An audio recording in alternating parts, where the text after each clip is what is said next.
네, 시청자 여러분 안녕하십니까. 마켓 시그널 시작하도록 하겠습니다. 진행을 맡은 최윤입니다. 정보경입니다. 지난주 금요일 미국 시장은 독립기념일로 하루 휴장을 했습니다. 그 가운데 우리 시장은 코스피가 5% 넘게 오르면서 다시 한번 8,000선을 회복해내는 모습이었는데요. 이번 주는 스페이스X의 나스닥 100 편입 그리고 SK하이닉스의 나스닥 상장이 예정되어 있습니다. 빅 이벤트가 많은 만큼 마켓 시그널에서 이번 주에도 다양한 이야기 자세하게 전해드리도록 하겠습니다. 네, 그리고 무엇보다 가장 중요한 이슈는 삼성전자의 잠정 실적 발표가 아닐까 싶은데요. 지금 증권가에선 기대를 많이 하고 있습니다. 그리고 무엇보다 캐펙스 투자가 얼마나 있을까 하는 기대감 나오고 있는 상황인데 오늘 아침부터 많은 증권사에서 꽤 많은 리포트를 발행하고 있습니다. 이곳에서 어떠한 이야기가 담겼는지 오늘 마켓 시그널을 통해서 전달해드리도록 하겠습니다. 네, 그러면 지난 한 주간 미국 시장의 흐름은 어땠는지 저와 함께 바로 만나보도록 하시죠. 지난 한 주간 뉴욕 증시 3대 지수의 흐름을 가져와 봤습니다. 일단 다우 지수가 1.8% 오른 가운데 나스닥도 1.8% 올랐고요. S&P 500도 1.7% 함께 올라주는 모습이었습니다. 전반적으로 위험 자산 선호 심리가 유지됐던 한 주라는 걸 알 수 있는 부분입니다. 섹터별로 보시면 헬스케어, 통신 서비스, 소비자 순환주와 금융주가 모두 강세를 보였고요. 기술주는 쉬어가는 한 주였습니다. 그동안 AI와 반도체 쪽으로 워낙 강하게 올랐다 보니까 차익 실현 매물이 나온 한 주였다. 그래서 순환매가 일어난 장세였다는 걸 확인해 볼 수 있겠습니다. 자, 지난주 금요일 미국 시장이 독립기념일로 하루 쉬어갔습니다. 그래서 오늘 마켓 무버 이슈에서는 하반기 증시 전망을 한번 살펴볼 텐데요. 이어서 바로 만나보도록 하시죠. M7이 가고 그다음 주도주를 찾는 월가의 움직임이 상당히 뜨겁습니다. 이번엔 M7이 아니라 P7이 온다라는 이야기인데요. 어떤 내용인지 바로 확인을 해보시죠. 자, P7, 월가에서 최근 사용하기 시작한 신조어입니다. 여기서 P는 포물선인 파라볼릭을 의미하는데요. 이 포물선처럼 시간이 갈수록 더 가파르게 상승하는 주가 흐름을 의미합니다. AI 데이터 센터 투자 확대에 직접 수혜를 받는 7개의 기업을 묶은 개념인데요. 공식 지수나 분류는 아직 아니지만 이 월가가 주목하는 차세대 AI 수혜주 그룹을 의미합니다. 그렇다면 지금 왜 이 P7이 주목을 받는 걸까요? 상반기는 M7 중심으로 AI 랠리가 강하게 일어났습니다. 빅테크가 AI에 막대한 투자를 했는데 하반기에는 이 투자금이 실제 공급망으로 흘러가기 시작했습니다. 메모리, 서버, 네트워크 기업들의 실적 개선에 대한 기대감이 커지면서 P7이 부각되고 있습니다. 자, 이 P7을 대표하는 종목 마이크론, AMD, 마벨, 인텔, 샌디스크, 브로드컴, 델 이렇게 7종목인데요. 각 종목에 주목받는 이유를 이어서 한번 살펴보도록 하시죠. 자, 먼저 마이크론입니다. AI 서버 필수인 HBM의 공급 확대로 실적 개선에 대한 기대감이 커지는 마이크론이고요. AI 데이터 센터용 SSD와 낸드 플래시 수요 증가의 대표 수혜주인 샌디스크도 빠질 수가 없겠죠. 다음은 엔비디아의 대항마로 떠오르는 AMD입니다. AI GPU 시장의 점유율 확대에 대한 기대감으로 주목을 받고 있고요. 브로드컴은 빅테크 맞춤형 AI 칩 수요 증가의 수혜 종목으로 꼽히고 있죠. 다음은 마벨인데요. AI 데이터 센터의 네트워크, 광통신 기술 경쟁력이 주목을 받는 기업이고요. 델은 AI 서버 공급 확대와 데이터 센터 투자 증가에 직접적인 수혜를 받는 종목입니다. 자, 마지막으로 인텔, 첨단 패키징과 파운드리 사업 회복에 대한 기대감이 큰 상황이죠. 특히나 월가에서는 이 P7 기업 중에서도 마이크론, 샌디스크, 마벨을 주목하자라는 이야기를 내놨습니다. 자, 골드만삭스도 이 P7에 대해서 긍정적인 전망을 내놨는데요. 이어서 한번 살펴보도록 하겠습니다. 자, 계속 대두가 되고 있는 AI 거품론이 과도하다고 본 골드만삭스입니다. AI 투자 확대는 지속될 거라고 전망을 했고요. AI 인프라와 전력 인프라를 하반기 핵심 투자 테마로 제시를 했습니다. 그래서 최근 AI 관련주들의 주가 상승과 관련해서는 단순한 기대감으로 오른 게 아니고 기업 이익 증가가 이를 뒷받침했다라는 평가를 내놨습니다. 자, 하반기 체크포인트 정리를 좀 해봤습니다. 일단 AI 투자 확대가 계속될지 지켜보셔야겠고요. P7 기업들의 실적이 시장의 기대를 충족할지 여부도 중요하겠습니다. 그래서 이 P7이 새로운 주도주가 될 수 있을지 아니면 단기 순환매에 그칠지 확인을 해보셔야겠죠. 자, 상반기는 누가 뭐래도 M7의 시대였습니다. 이제 하반기는 AI 투자의 수혜가 메모리와 AI 인프라로 확산되는 P7의 가능성을 확인하는 시장이 될 전망입니다. 오늘 이렇게 마켓 무버 이슈는 하반기 P7에 관한 전망으로 함께했습니다.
월가에서 보내는 시그널을 알아보는 시간입니다. 월가 시그널, 오늘도 신일섭 위원님과 함께합니다. 안녕하세요. 네, 오늘 월가 시그널은요, 특별하게 서학개미의 보관 금액 탑10 종목들을 알아보는 시간으로 준비를 했습니다. 이 순매수가 최근 얼마나 많이 샀는지를 보여주는 지표라고 한다면 이 보관 금액은 현재 투자자들이 실제로 가장 많은 자금을 담아두고 있는 잔고를 의미하는데요. 그래서 현재 어떤 종목을 핵심 자산으로 보유하고 있는지 보여주는 지표입니다. 서학개미들의 투자 트렌드를 알아볼 수 있는 이 보관 금액 순위를 통해서 오늘 투자 트렌드를 함께 점검해 보도록 하겠습니다. 먼저 화면에 보이는 게 서학개미 보관 금액 탑3부터 탑10 종목까지인데요. 3위가 알파벳, 4위는 마이크론, 5위 애플, 아이온큐, 팔란티어, 샌디스크, 마이크로소프트, 10위는 브로드컴까지 이렇게 나와 있네요.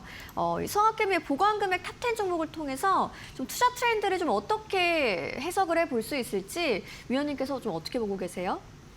네, 요즘에 개인 투자자분들이 수익률이 좋은 것으로 알고 있습니다. 근데 왜 지금 왜 머뭇거렸냐면은 그렇게 그냥 생각을 하려고 했는데 뭐 여러 커뮤니티나 이런 거 봤더니 뭐 그게 뭐 어느 정도인지 모르겠어요. 일부 투자자분들은 또 그 굉장히 지금 이 장을 또 싫어하시고 경멸하시더라고요. 왜냐면 뭐 삼성전자, SK하이닉스만 간다 뭐 이런 식으로. 지금 우리나라도 보시면은 외국인들이 다 팔고 있는데 개인이 올리고 있거든요.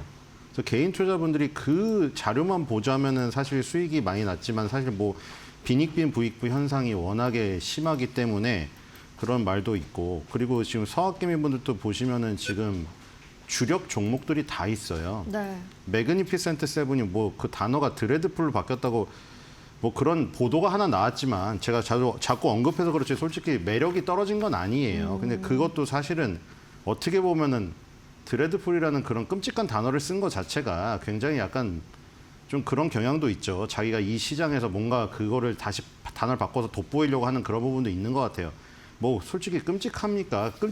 끔찍하게 되려면 시가총액이 무너져야죠. 사실 시가총액 상이 무너지지 않았고 오히려 그 다우존스 지수는 또 그 구글을 받아들이지 않았습니까? 네. 다우존스가 바보가 아닌데 끔찍한 종목을 받아들이겠습니까? 그건 아니죠. 그러니까 네. 매력적이었던 순간보다 조금 떨어져서 그렇지 매력적인 순간은 계속 되고 있는 것이고 그래서 그 매력적인 종목들 그다음에 최근에 또 매력적으로 떠오른 마이크론 테크놀로지와 샌디스크 이 메모리 반도체의 2강 투톱이죠. 투톱을 또 갖고 있다는 게 굉장히 지금 그 골고루 포진을 시켜놓고 있는 서학개미 분들이 매매를 잘하십니다. 동학개미도 마찬가지고 개미분들이 맨날 뭐 뭉치지 못하고 고점에 잡고 뭐 이런 것들이 많았잖아요. 지금 보면은 트렌드를 주도하고 있습니다. 그렇기 때문에 제가 그냥 이 자료만 보고 하자면은 개인 투자자분들이 수익을 많이 거두셔서 축하를 막 하고 싶은데 네. 또 한켠에는 또 그런 굉장히 아픈 부분이 있기 때문에 막 신나게 떠들기만 또 그렇긴 합니다. 네, 알겠습니다. 오늘은 서학개미의 보관금액 탑10 종목을 통해서 알 수 있는 미국 투자 트렌드를 한번 점검해 봤고요. 저희가 탑3부터 탑10 종목까지를 확인해 봤는데 그렇다면 탑2와 탑1은 어떤 종목일지 월가 시그널로 바로 확인해 보시죠.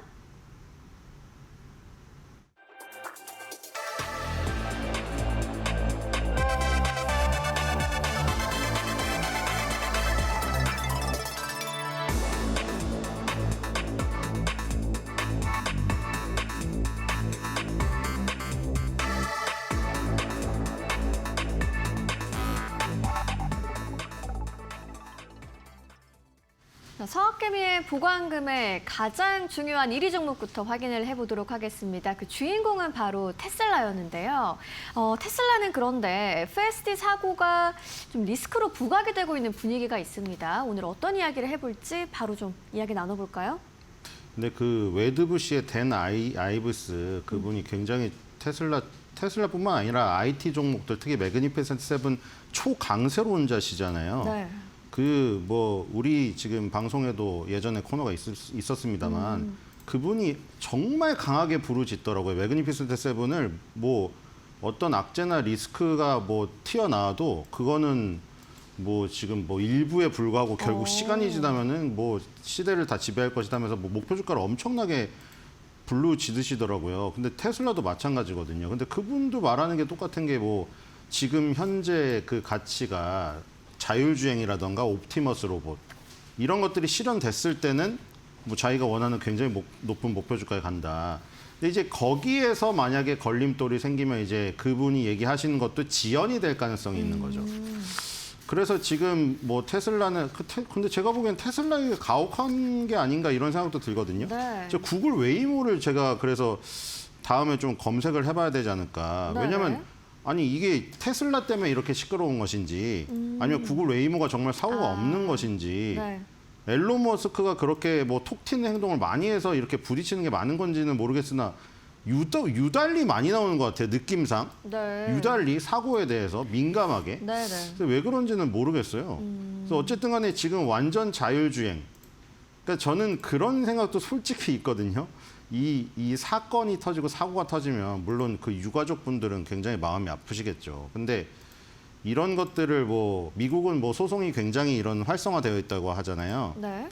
그래서 어떻게 보면은 그 미국이니까 좀 편하게 얘기하기 미국 유가족이니까 어떻게 보면은 약간 자기의 잘못이 굉장히 큰 게 있음에도 불구하고 테슬라라는 대기업을 상대로 소송을 걸었을 때 지금 아까 전에 말한 이 아까 서두의 그 내용들이 있잖아요. 네. 테슬라가 이 부분에 굉장히 민감하잖아요. 가치에 그렇죠. 대한 부분이. 네.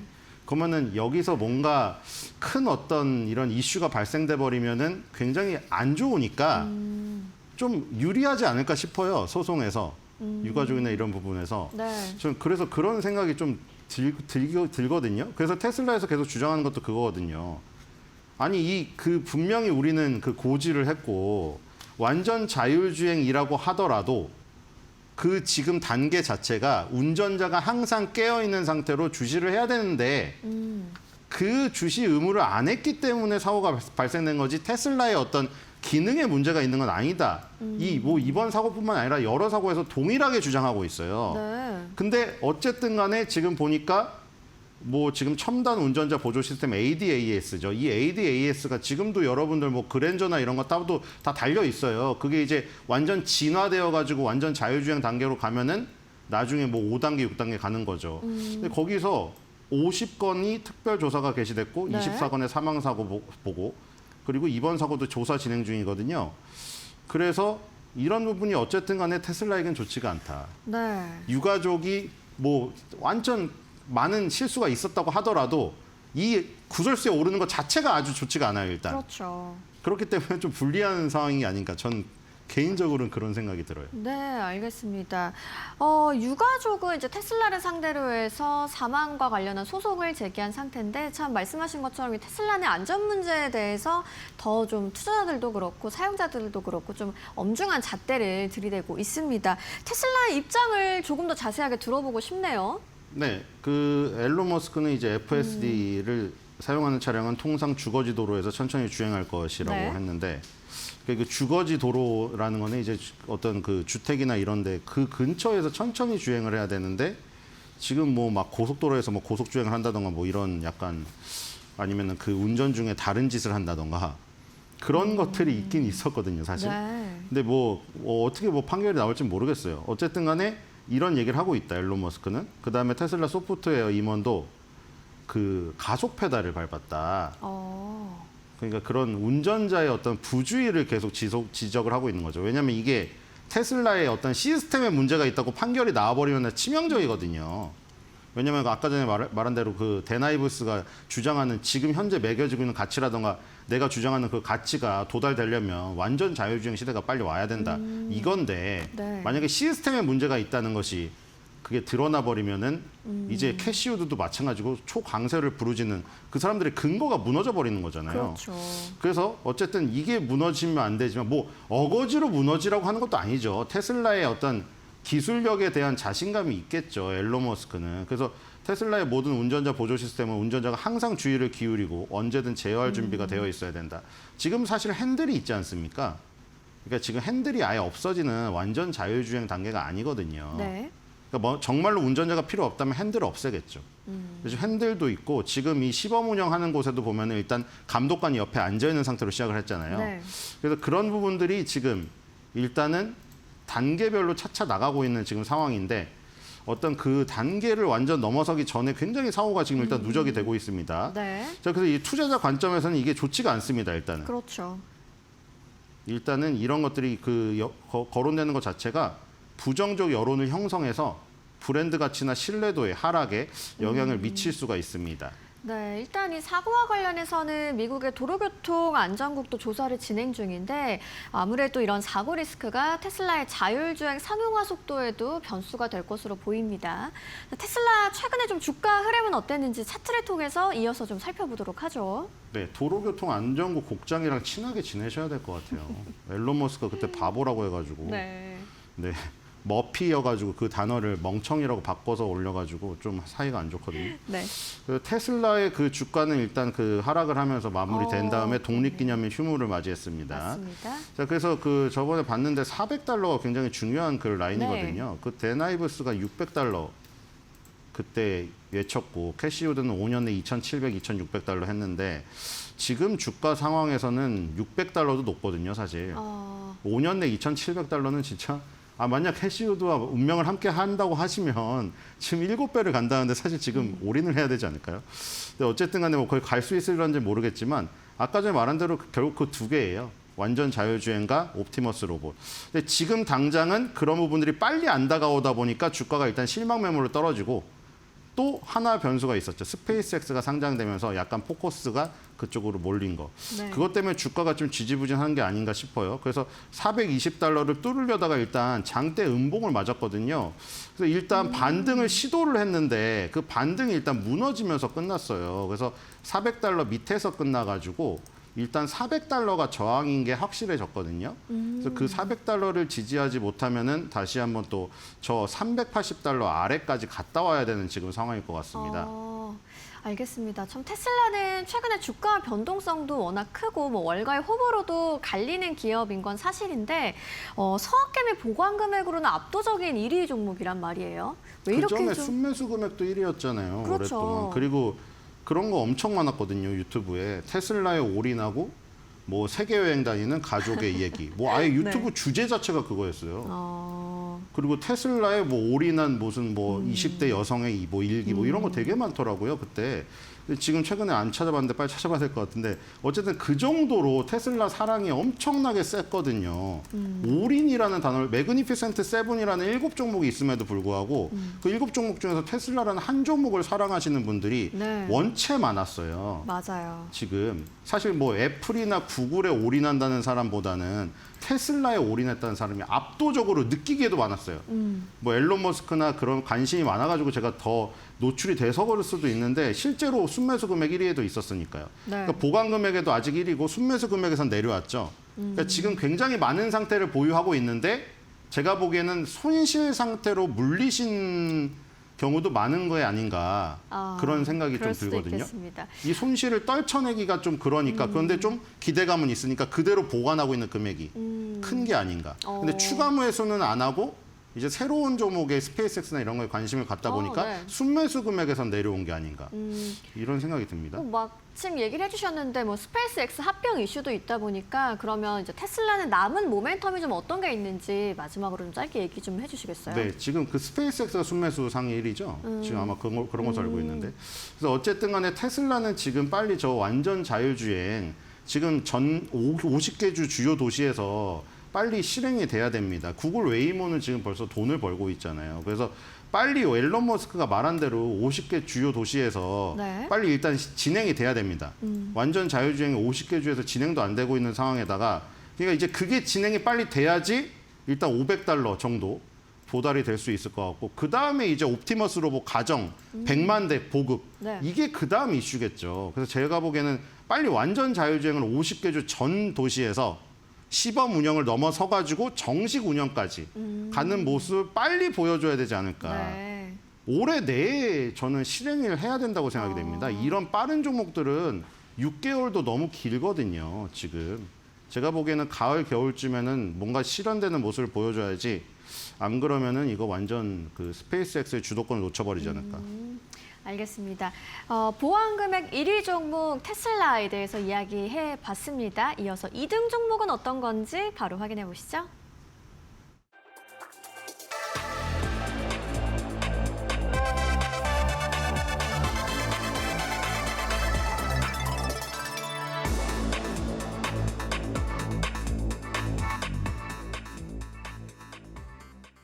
서학개미들의 보관 금액 2위 종목은 바로 엔비디아였습니다. 이 엔비디아와 관련해서 월가의 최고 애널리스트들이 앞으로 100% 더 오를 거다라는 아주 긍정적인 전망을 내놨는데요. 이 AI 대장주의 랠리가 계속될 수 있을지 오늘의 탑2 종목인 엔비디아 이야기 시작해 볼까요? 근데 다들 예상하셨을 거예요. 하나 맞아요. 빠졌는데 뭐가 빠졌을까? 네. 당연히 엔비디아가 빠졌겠죠. 자, 그래서 일단 뭐 엔비디아는 아직 순매수 상위에도 일단 10연에 있었던 걸로 알고 있는데요. 네. 그 보관 금액도 있고 엔비디아는 계속 약간 테슬라는 약간 좀 뭐라 그럴까 이 최고 단계에는 있는데 약간 변동성 심한 아이 있잖아요. 근데 엔비디아는 똑같이 최고 단계에 있는데 얘는 약간 진중한 아이 같아요. 네. 그래서 이 변동성이 테슬라보다는 덜하잖아요. 그리고 젠스낭 회장도 이게 CEO도 그런데 젠스낭은 그렇게 앨런 머스크처럼 변동성 있는 활동은 하지 않아요. 그래서 좀 안정성 면에서는 엔비디아가 우위가 아닌가 이런 생각이 들고. 네. 어쨌든 그 세 명이 다 좋은 얘기를 했네요. 자, 그래서 일단 그 AI 인프라 성장 이게 엔비디아의 강력한 순풍을 불러일으키고 있다. 뭐 이 얘기는 당연한데 뭐 최근에 막 AI 씬에서 대장이 뭐 마이크론이니 엔비디아니 막 거기까지 가니까 약간 자존심이 상하기도 할 것 같아요. 왜냐하면 GPU라는 게 물론 인텔의 시대에는 GPU가 그래픽 카드에 불과했겠지만 지금은 GPU라는 두뇌 역할을 하는 그 정도 그 가치로 상승을 했기 때문에 네. 지금 사실 그 메모리 반도체의 그 정적인 어떤 사이클에 해당되는 그런 부분하고 비교되는 게 기분이 상할 수도 있을 것 같아요. 어쨌든 간에 지금 엔비디아가 아직도 AI 인프라 성장의 대표주다. 이렇게 월가 애널리스트들은 꼽고 있는 것 같아요. 네, AI 시대 핵심 인프라 기업으로서 앞으로도 성장 여력이 충분하다라고 이제 월가에서 의견을 제시했는데 그 최고의 애널리스트 3명이 좀 비슷한 의견을 냈다고 합니다. 좀 어떤 내용인지 다음 화면을 통해서 더 알아볼까요? 네, 일단 그 목표 주가만 보면은 베어드에서 500, 그 다음에 타이그레스에서 425, 에버코에서 413, 평균적으로 428. 그 정도 지금 목표 주가거든요. 네. 그래서 지금 주가보다는 다들 훨씬 더 엄청 더 올라가야 되는 지금 상황입니다. 100% 넘게. 네. 지금 하나씩 일단 보면은 베어드에서 트리스탄 게리가 $500를 부르짖었는데 지금 AI 추론 및 하이퍼스케일러 부분에서 시장 점유율 확대 이렇게 얘기를 했거든요. 자, 그래서 요즘에 그 추론 시장으로 자꾸 학습하고 추론 시장으로 넘어가는 그 단계인 건 아시죠? 그건 나중에 다 찾아보시면 나와요. 학습에서 추론 단계로 넘어가고 그게 에이전틱 AI까지 돼서 AI가 이제 스스로 이제 판단해서 막 다 비서 역할하고 이런 시대까지 오니까 갑자기 CPU의 역할이 증대되면서 인텔 AMD가 급부상을 했잖아요. 하지만 아직도 여기서 추론 부분에서 이 지금 그 엔비디아의 시장 점유율 확대 부분이 있다. 이렇게 지금 얘기를 했고 그 베라의 성능이 또 여기 얘기가 나왔네요. 저번에 우리 한번 얘기했는데 지금 이런 거를 다 그냥 여론을 눌러버리려면 그냥 베라루빈이라는 게 나왔을 때 너무 성능이 압도적이어가지고 지금 자체 칩을 쓴다던가 막 그런 지금 저기가 발생되고 있잖아요. 그런 꿈을 못 꾸게 해버릴 수가 있다. 뭐 이런 얘기가 나왔는데 바로 그 베라루빈 성능 이게 이제 86X GPU 요 생태계 요 인텔이 개발한 그 생태계예요. 그 생태계를 여기가 눌러버릴 수가 있다는 거죠. 그리고 지금 추가 TAM이라고 나오는 거는 전체 시장 규모입니다. 전체 시장 규모가 계속 커질 것으로 지금 생각을 하고 있고 그래서 여기서 나오는 게 왜 나왔냐면은 인텔 AMD가 CPU로 치고 올라오니까 이 엔비디아가 CPU 시장에서도 저기 하지 않는다, 뒤처지지 않는다. 그것을 지금 주장하고 있는 겁니다. 네. 자, 그리고 타이그레스에서는 지금 이반 파인세스 애널리스트가 말했는데 이분은 그냥 딱 하나의 워딩으로 보겠습니다. 엔비디아는 AI 투자 사이클에서 반드시 보유해야 할 핵심 보유 종목이다. 네. 이렇게 말을 했습니다.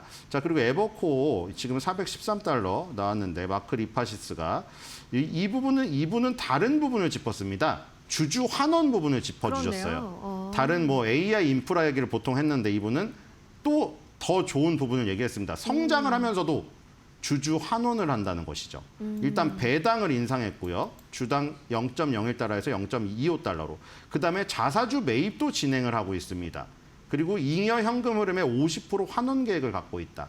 자, 그러니까 이러기가 쉽지 않거든요, 사실. 엔비디아처럼 굉장히 성장을 해야 될 때는 성장에 모든 걸 쏟아 부어야 되기 때문에 배당에 인색한 걸 다들 그냥 주주분들도 그냥 감안하고 가거든요. 네. 근데 주주 친화적인 정책도 놓치지 않고 있다. 이런 좋은 부분도 있습니다. 네. 테슬라도 지금 못하고 있잖아요. 그 배당을 못하고 있어요. 근데 그거 다 감안하잖아요. 아니, 그 배당할 돈으로 열심히 그 성장의 그 페달을 밟아라. 이런 주주분들의 바람이거든요. 근데 요거까지 챙겨주면 굉장히 고맙죠. 네.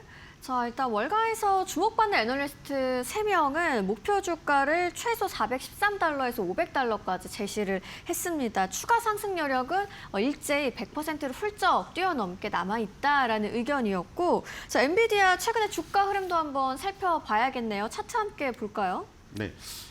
단어를 드레드풀을 제가 드레드풀을 못 들어봤어요, 솔직히. 단어 공부를 새로 했거든요. 네. 근데 왜 그런 단어까지 썼는지는 너무 자극적인 도파민을 방출시키기 위한 그런 이슈 같고 사실은 그렇기에는 전혀 이거를 끔찍하다고 하면은 다른 종목들은 그럼 어떻게 합니까? 미국도 쏠림 현상이 심해요. 네. 지금 미국도 우리나라만 그런 게 아니라 지금 엔비디아가 하락은 하긴 했는데 4월 달에는 $140 수준에 있어 170달러 수준에 있었거든요.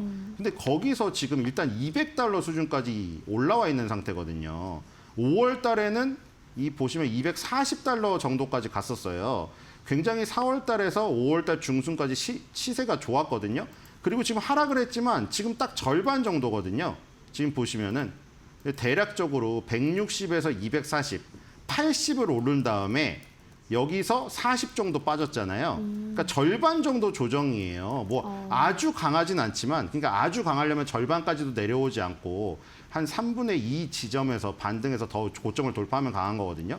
하지만 지금 엔비디아가 드레드풀 같이 그런 끔찍한 단어를 붙이기에는 지금 절반 정도의 조정이면 그냥 평균치 한 거예요. 그래서 여기서 다시 반등을 하면 이제 $240 전 고점을 갈 수도 있겠죠. 어쨌든 간에 지금 저 부분이 중요한 것 같습니다. 왜냐하면 일주일 정도 거래일 동안 계속 지금 $190가 두들겨 맞고 있거든요. 5월 달에 보시면 여기 저점이 있죠. 이 5월 달에 저점에서 여기서 지금 계속 공방전이 벌어지고 있어요. 여기가 굉장히 중요하거든요. 한번 딛고 올라갔던 자리이기 때문에 한번 딛고 올라갔던 믿는 도끼에 만약 발등이 찍혀버리면은 완전 배신의 나락으로 가는 거죠. 여기는 이게 친구를 믿고 있는데 여기서 배신을 맞으면은 진짜 나락으로 가거든요. 그렇기 때문에 뭐 완전 나락은 아닌데 나락이라는 것이 이제 $180 밑으로 테스트를 가야 되기 때문에 굉장히 피곤해질 수가 있다는 거죠. 근데 저희가 이 지금 지지가 되면은 다시 한번 $200 이상을 갈 수 있는 흐름이 나오지 않을까 싶습니다. 지금 한 달 반 동안 충분한 조정을 마쳤어요. 네.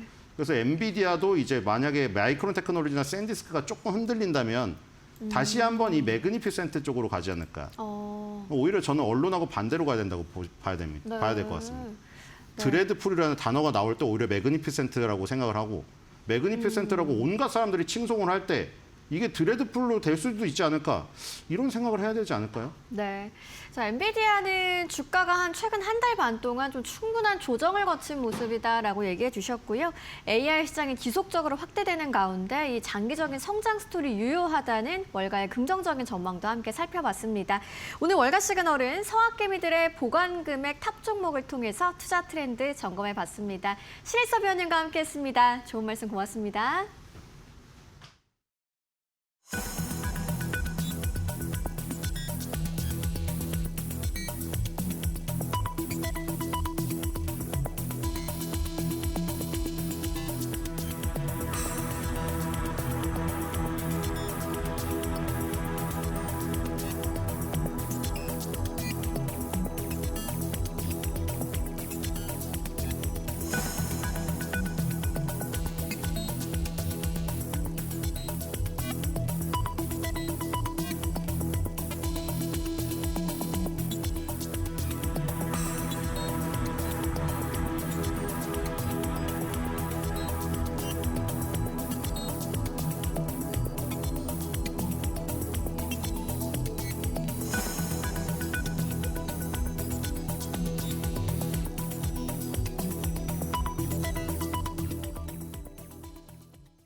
네, 지난주 시장 여러분들 어떻게 보셨습니까? 지난주 금요일 시장 하루만 이 코스피 시장을 개장부터 폐장까지 보신 분들이라면은 롤러코스피 이 단어가 과한 표현은 아니다라는 생각을 하셨을 겁니다. SK 하이닉스 주가만 봐도 그렇습니다. 저가가 200만 원대였는데 고가가 240만 원이었습니다. 그러니까 하루 만에 이 변동폭이 40만 원이었던 겁니다. 참 시장의 변동성을 키우고 있는 것이 삼성전자와 SK 하이닉스다라는 생각이 드는데요. 지금까지 시장을 주도했던 기업들이기도 합니다. 이 기업들에게 어떠한 일이 있었는지 그리고 우리가 이러한 시장을 어떻게 바라봐야 할지 오늘 함께 살펴보고 갈 텐데요. 새 증권사의 리포트를 좀 비교해서 분석해 봤습니다. 의심과 증명을 반복해오며 AI는 성장해 왔다. 그런데 이번에는 어떨까라는 제목의 삼성증권 리포트 발행됐습니다. 지난주 코스피가 얼마나 빠졌는지 먼저 확인해 보고 가실까요? 코스피 같은 경우에는 보시다시피 한 주에만 3.8% 넘게 내렸습니다. 지난 하루에만 5% 넘게 상승했는데 보시다시피 주간 기준으로 했을 때는 3.8% 넘게 내렸습니다. 그만큼 변동성이 꽤 컸다라고 보시면 될 것 같고요. 다른 지수 대비해서도 꽤나 좀 부진했습니다. 대만가공 같은 경우는 5%대 상승, 홍콩 항생도 3%대 상승, 코스닥도 2% 상승했고요. 나스닥 지수도 2% 넘게 상승한 가운데 다른 주요 지수 대비해서 사실 코스피가 굉장히 부진했다라는 것을 함께 확인하실 수 있습니다. 그렇다면 코스피는 왜 부진했을까? 이유를 좀 정리해보고 가죠.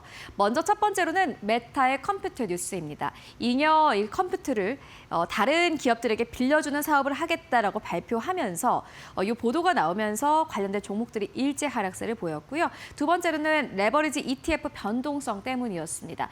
레버리지 2배 레버리지 때문에 변동성이 워낙 커지고 있는 상황이기 때문에 코스피 지수가 내렸다라고 두 번째 이유를 추정해 볼 수 있을 것 같고요.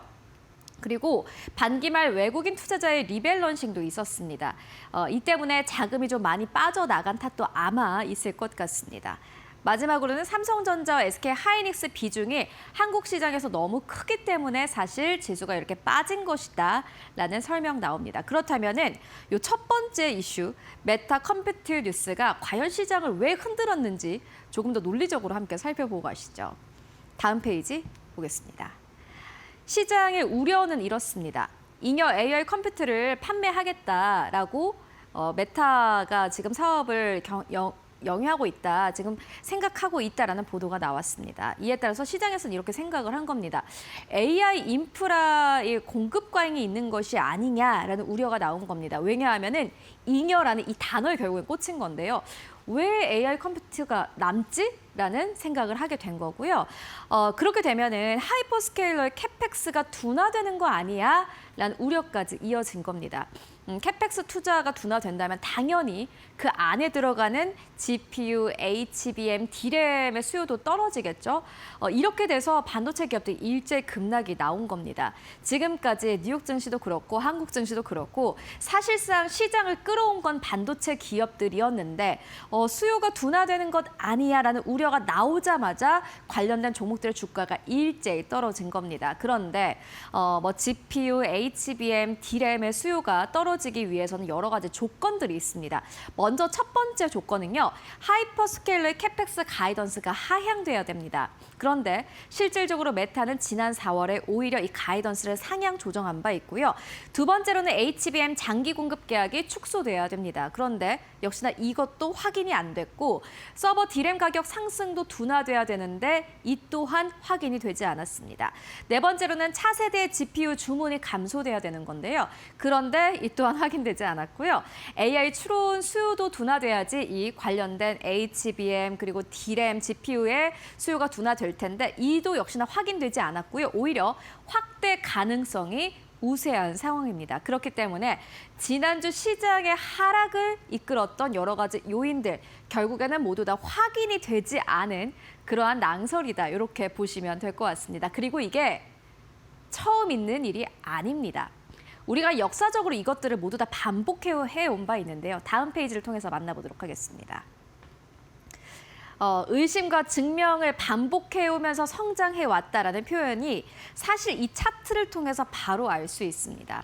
2025년 1년 1월로 돌아가 볼까요? 거의 2년 전입니다. 이때 딥시크 충격이 있었습니다. 이 정도의 돈을 가지고 이 정도의 AI를 만들 수 있다고라는 충격이 있었고 이에 따라서 관련된 종목들이 일제 하락한 바 있습니다. 그런데 주가는 계속해서 올라왔습니다. 미국의 상호 관세 때도 그랬고 샘 울트먼 AI 버블 관련 발언 때도 그랬고요. 하이퍼스케일러 이 기업들의 회사채 발행 때도 그리고 미국과 이란 간의 전쟁 때에도 구글 텀보 컨트 때에도 그리고 최근에 애플의 CXMT 공급망 검토 때에도 그리고 메타발 AI 충격 때에도 사실 주가는 하루 만에 이렇게 하락한 바 있지만은 결국에는 장기적인 시선에서 봤을 때 차트는 계속해서 우상향하는 흐름을 보여주고 있습니다. 결국에는 우리도 이번에는 이렇게 흔들렸지만은 지금처럼 그랬듯이 앞으로 더 갈 수 있다라는 희망을 얻을 수 있는 그런 차트가 아닐까 싶습니다. 그리고 이번 주부터는 아마 의심이 아니라 증명을 해내는 한 주가 되지 않을까 하는 생각이 드는데요. 이번 주에는 삼성전자와 SK하이닉스와 관련된 굉장히 중요한 일정이 있습니다. 먼저 삼성전자의 잠정 실적 발표가 7월 7일로 예정되어 있습니다. 오늘 7월 6일입니다. 그러니까 내일 삼성전자는 잠정 실적을 발표할 예정인데요. 지금 증권가의 컨센서스는 85조 원대입니다. 이보다 더 나오지 않을까 하는 기대감도 있는 상황이고요. 사실 이게 80조 원대 초반부터 시작했다가 최근에는 85조 원대까지 이 전망치가 상향 조정되고 있는 상황입니다. 말 그대로 호실적에 대한 기대감 계속해서 커지고 있다 이렇게 보시면 될 것 같고요. SK하이닉스의 ADR 상장도 임박한 상황입니다. 지금 7월 10일로 예정이 되어 있는데요. 티커는 SAAS 그리고 KHY입니다. SK하이닉스라는 의미이겠죠. 요 ADR 상장으로 마련한 자금을 통해서 보시다시피 용인 반도체 클러스터 이 팹건설 그리고 청주도 마찬가지고요. ASML EUV 스캐너 장비를 취득할 예정이다라는 이러한 전망까지 나오고 있는 상황입니다. 그렇기 때문에 아마 지난주에는 의심의 한 주, 그리고 이번 주에는 증명의 한 주가 되지 않을까 하는 생각이 드는데요. 다만 또 많은 분들은 그렇게 생각할 것 같습니다. 실적 발표는 있겠지만, 물론 긍정적인 실적을 내겠지만은 주가는 또 다를 수 있지 않을까 하는 우려를 가지고 계실 수도 있을 것 같습니다. 지난주에 워낙 시장이 또 많이 흔들렸기도 하고, 이제 긍정적인 실적을 내는 것만으로는 사실 주가가 잘 가기 힘든 상황이기 때문입니다.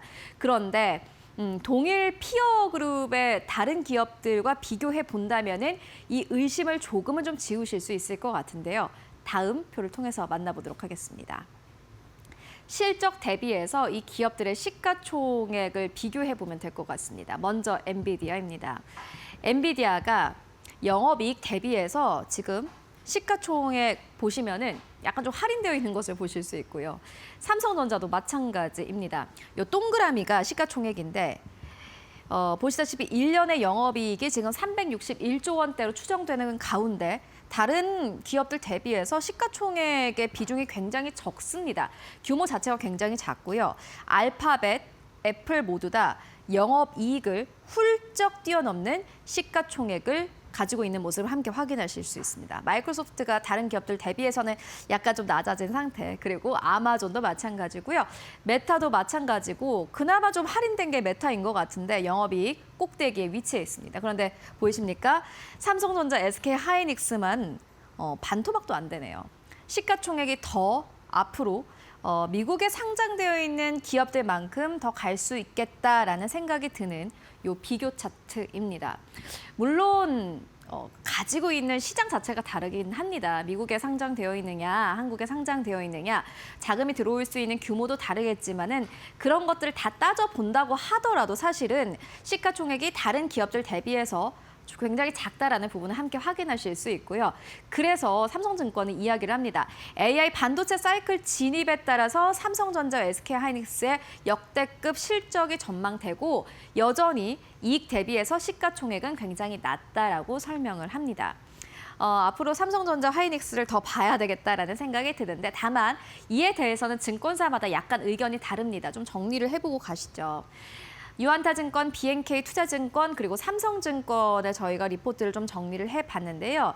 핵심 메시지부터 보겠습니다. 유한타증권은 조정은 매수 기회다라고 설명을 하고 있고 BNK 투자증권은 반도체는 좋지만 이제 분산이 필요하다라고 이야기를 합니다. 이 분산이 바이오 쪽으로의 순환의 가능성이 있다라고 설명을 하고요. 삼성증권은 실적이 AI 우려를 해소하면서 반등할 것이다라고 설명을 합니다. 반도체 그리고 전력, 반도체 장비를 보자라고 이야기하고 있고 유한타증권은 IT 하드웨어 그리고 금융 그리고 여기에 더불어서 미용기기까지 보자라고 설명을 하고 있습니다. 네, 일단은 이렇게 좀 세 가지 증권사의 이야기를 함께 좀 비교를 해보고 왔는데요. 여러분들은 어떻게 보셨나요? 결국에는 삼성전자, SK하이닉스 호실적에 따라서 주가를 기대해 볼 수 있을 것 같습니다. 다만 시선이 약간 달랐던 부분은 이게 순환매가 어디까지 도느냐일 텐데 순환매가 계속해서 돌면서 함께 삼성전자, 하이닉스 가는 장 기대해 보도록 하겠습니다. 네, 지금까지 시장 함께 정리해 보고 왔습니다.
네, 마켓 비하인드로 이어가 보도록 하겠습니다. 저희 오늘도 함께 이야기 나눠볼 텐데요. 타키온의 조우진 대표와 함께 이어가 보도록 하겠습니다. 히든글로벌 어서 오십시오. 예, 안녕하세요.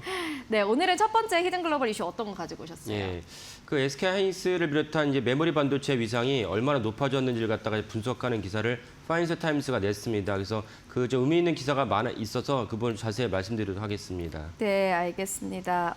메모리 산업과 관련된 파이낸셜 타임즈의 기사 가지고 오셨습니다. 이 기사에는 어떤 내용이 담겼습니까? 예, 일단 이제 간단하게 한 문장을 요약해드리면 미국 기업에서 상위 시총 12기업이 10개 기업이 모두 반도체 기업이라는 겁니다. 그러니까 우리나라만 반도체 쏠림이 큰 게 아니고 물론 우리나라는 뭐 SK하이닉스, 삼성전자가 투톱만 갖고도 이제 50% 이상을 차지하고 있으니까 쏠림이 크다라고 볼 수도 있지만 또 미국도 그에 못지않게 해서 상위 10개 기업을 갖다가 시총 10개 기업을 추려봤더니 이번에는 완전히 다 반도체 기업을 차지하고 있다는 것을 FT가 분석을 했습니다. 그러면 그만큼 반도체가 중요한 것이고 중요한 것을 그대로 이제 시청에 반영했다라고 보시면 될 것 같습니다. 네, 알겠습니다. 파이낸셜 타임즈의 기사, 10대 기업이 모두 다 반도체 기업이다라는 부분을 집중 조명한 기사를 가지고 오셨고요. 그럼 첫 번째 이슈부터 바로 열어보도록 하겠습니다. 첫 번째 키워드는 초과 수요는 계속된다입니다. 이게 기사에 담긴 내용일까요? 예, 그 초과 수요에 대한 문제가 사실은 지난주부터 계속 있어가지고 그래서 언젠가는 우리나라 증시뿐만 아니라 미국 증시도 올라가기도 하고 그 무슨 말씀이냐면 초과 수요를 해소하고자 우리나라가 이제 광주에다가 이제 무려 800조 넘는 반도체를 투자하기로 했다라는 것이 뉴스가 전해지면서 그러면 지금 팹 하나에 한 30조 정도 들어가거든요. 30조에 대한 것이 무엇을 차지하는 30조나 들어가느냐. 거기에 중요한 장비들이 다 채우면 30조가 들어갑니다. 그러면 미국에서 램 리서치, 어플라이드 머티리얼즈 같은 그런 장비 기업들이 우리가 이제 광주 반도체 800조 투자가 발표하면서 그 다음날 새벽 증시에서 엄청나게 올랐어요. 그러니까 이런 것들이 사실은 초과 수요를 해소하기 위한 것인데 근데 역으로도 생각해보면 이렇게 엄청나게 투자를 해서 초과 수요가 해소된다면 그러면 결국 지금까지 반도체 주가 이끌어왔던 초과 수요인데 초과 수요가 해소된다 그러니까 그러면 주가는 떨어져야 되는구나라는 맥락에서 지난주에 몸살을 앓게 됐습니다. 물론 여기에 이제 메타의 어떤 그 유유 그 컴퓨팅을 갖다가 다른 식으로 쓰겠다는 것에 대한 오해가 빚어지면서 주가가 폭락하게 됐지만 어쨌건 추가 수요가 해소된다는 것은 역으로 보면은 그러면 더 이상 반도체 올라갈 필요 없겠다, 올라갈 수 없겠다라는 인식이 퍼지기도 하고 이 때문에 사실은 우리나라 주가도 지난주에 몸살을 앓았습니다. 그래서 추가 수요가 실제로 이제 해소되는 것이냐라는 것 관점에서도 FT가 간단하게 몇 주에 썼는데 이 부분도 좀 살펴보도록 하겠습니다. 네, 알겠습니다. 그러면은 두 번째 키워드 바로 열어볼게요. 두 번째 키워드는 마이클 버리의 끝을 시작입니다. 요 사실 워딩은 지난주에 나왔어요. 예. 요거는 어떻게 생각하시나요? 진짜 실제로 끝의 시작인 건지. 예. 그러니까 마이클 버리가 이제 많은 분들이 아시겠지만 마이클 버리가 유명사를 떨치게 된 계기는 2008년도 금융위기 당시에 사실은 마이클 버리가 금융위기가 이제 엄청난 이제 그 주택 공급에 있어서 주택 시장에 있어서 불필요한 계약서를 남발하는 바람에 이제는 이제 그걸 더 이상 버틸 수 없고 이 때문에 전체 시장이 폭락할 것이다라는 거를 마이클 버리가 이제 얘기를 했죠. 근데 뭐 그게 사실 제가 볼 때 어려운 전망은 아니었습니다. 왜냐하면 그 빅쇼트라는 드라마를 영화를 보시면 다 아시겠지만 당시 은행들이 걔한테도 진짜 그 은행에 담보를 줬어요. 이게 말도 안 되는 어떤 그걸 저질렀기 때문에 그 금융시장과 전시장이 무너진 것인데 이걸 마이클 버리 예측했다. 누구라도 예측할 수 있지 않나 하는 생각이 드는데 무슨 말이냐면 마이클 버리가 또 유명사를 떨치긴 했는데 작년에는 어떤 일이 있었냐면 마이클 버리가 AI에 관련된 많은 칩들을 갖다가 분식 회계를 했다. 왜 분식 회계냐? 보통 이제 그 고가의 칩을 갖다가 사서 장착을 하면 3년 정도에 걸쳐서 감가상각을 해야 되는데 작년 11월에 얘기했죠. 야, 니네는 왜 엔비디아 GPU를 갖다가 5년을 걸쳐서 감가상각을 하냐? 이게 분식 회계 아니냐? 그래서 마이클 버리가 한 번 또 유명세를 떨쳤어요. 그 때문에 또 엔비디아 주가가 또 내려가는데 일조를 했죠. 하지만 이런 것들은 마이클 버리의 어떤 AI에 대한 그 시장에 대한 몰이해다. 당시에도 우리나라에 비슷한 얘기가 있었는데 당시 우리나라는 다른 방식으로 이걸 감가상각을 다뤘는데 어떻게 다뤘냐면은 야, 이제 3년 안에 이제 그 감가상각이 끝나니까 그러면 엔비디아의 칩 H100 블랙웰 이런 것들 3년이 끝나가니까 뭐 H100 같은 경우는 작년에 300에 끝나가죠. 3년에 감가상각이 끝나니까 그럼 H100을 또 사야 된다. 이런 면에서 엄청난 이제 엔비디아가 돈을 번다. 뭐 엔비디아가 뭐 고점 논란이 있었는데 그 고점 논란은 그냥 돈을 더 벌어야 된다. 이것도 똑같이 약간 시장에 대한 모래에서 비롯됐습니다. 무슨 말이냐면은 옛날 같으면 일반적인 어떤 칩이라면은 3년을 갖다 감가상각을 주는 것이 맞지만 HBX 같은 경우도 이제 3천만 원, 칩 하나 3천만 원이죠. 이런 것도 고가의 칩을 갖다가 3년짜리 감가상각을 준다면 칩을 잘못 만든 것입니다. 내구성이 떨어진 것이죠. 그러니까 마이클 버리나 우리나라 시장에서 일각에서 그렇게 주장했던 분들 모두 이 GPU에 대한 그 엔비디아 그 HBX에 대한 모래에서 비롯됐다. 그러니까 그만큼 마이클 버리가 실질적으로 어떤 측면에서는 전문성 있고 능력이 있지만 적어도 AI에 대해서 AI 칩에 대해서 이해도 상당히 낮다라고 보시면 되겠고 이번에 광주 반도체 800조 투자한다고 그러니까 그러면 초과 수요가 해소되는 거 아니냐라고 이제 마이클 버리 의견을 달았는데 여기 FT는 뭐라고 이제 반박을 했냐면 빨라야 3년이다. 빨라야 3년이 지나야지 이제 여기서 이제 그 반도체 칩이 나오는데 무슨 뭐 초과 수요가 끝나는 것이냐라는 게 FT의 입장인 거고 저는 FT도 사실은 좀 이해도가 낮다 봅니다. 왜 그러느냐?